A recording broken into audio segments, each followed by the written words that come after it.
કડીના દરણ ગામે નવા મકાનના લોકાર્પણના પ્રસંગે પૂર્વ નાયબ મુખ્યમંત્રી નીતિન પટેલે કહ્યું કે હવે રાજકારણમાં દલાલો વધી ગયા છે. દલાલી કરીને અધિકારીઓ સાથે ઓળખાણ કરી લેવાની ભાજપના હોદ્દેદારો છું. ભાજપનો કાર્યકર છું, નેતા છું એટલે અધિકારી ફટાફટ કામ કરી આપે છે. એટલે ભાજપ સરકારે બહુ મોટા સુખી કર્યા. દલાલી કરતા અત્યારે બહુ મોટા સુખી થઈ ગયા છે. એટલે આ બધા ભગવાનના આશીર્વાદ છે, ઉમિયા માતાજીના આશીર્વાદ છે. અત્યારે ગામડામાં કોઈ સાંભળી રહ્યું જ નહીં. બેઠેલા જે પણ વ્યક્તિ જોડે 5 વીઘા જમીન હોય તો 10 થી 15 કરોડની આસામી કહેવાય.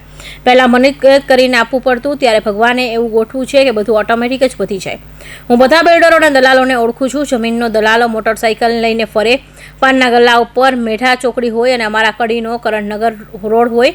બધા દલાલો હવે તો રાજકારણ પર પણ દલાલો થઈ ગયા છે. દલાલી કરીને અધિકારીઓ સાથે ઓળખાણ કરી લેવાની ભાજપનો હોદ્દેદાર છું. ભાજપનો કાર્યકર છું, નેતા છું એટલે કે અધિકારી ફટાફટ કામ કરી આપે. એટલે ભાજપ સરકારે બહુ મોટા સુખી કર્યા. દલાલી કરતા અત્યારે બહુ મોટા સુખી થઈ ગયા છે. અને રાજકારણમાં દલાલ બધા થઈ ગયા છે. દલાલી કરી અધિકારીઓ જોડે ઓળખાણ રાખવાની. ભાજપનો હોદ્દેદાર છું, ભાજપનો કાર્યકર છું, નેતા છું એટલે અધિકારીએ ફટાફટ કામ કરી આપે. આ ભાજપ સરકારે બધાને બહુ મોટા સુખી કર્યા. દલાલી કરતા આજે બધા કરોડપતિ થઈ ગયા. વધુ ટકાવારી ધરાવતા વિદ્યાર્થીઓને એડમિશન ન મળતું હતું એટલે અનામત આંદોલન થયું હતું, જેને સરકારે સમજી મેડિકલ સીટો વધારી. હાલમાં ચરિત્રની ખૂબ તકલીફ છે.